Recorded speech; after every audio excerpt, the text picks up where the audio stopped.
পারছি না। আপনি তবু আসেন, এত কষ্টের মধ্যে আমি এসে ঢুকে ঢুকে থাকি।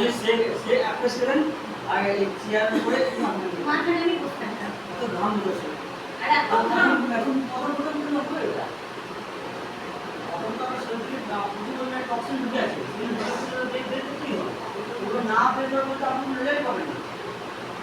আমি এই লাইভ মানে এই ক্লাস সম্বন্ধে এই সেন্টার সম্বন্ধে জানতে পারি এসে আমি রেগুলার কন্টিনিউ আমি আমার এত কষ্ট হওয়া সত্ত্বেও সকালে আমি ভোরে উঠে সমস্ত সংসারের কাজ করে আমি চেষ্টা করি আমি ক্লাবে আসার, যদি ক্লাবে আমি না আসি আমার মন খুব খারাপ হয়।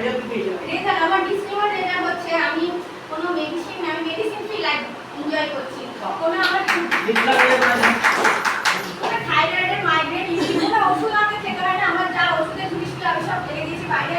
ওষুধ আমার 10টা করে ছিল না, সেই ওষুধ আমি একটাও খাইনি, আমি যবে থেকে খাবার খেতেছি একটা মানে আমি medicine free life. Thank you মানে এই সিস্টেম এই কমিউনিটি যার জন্য আমি এত সুস্থ।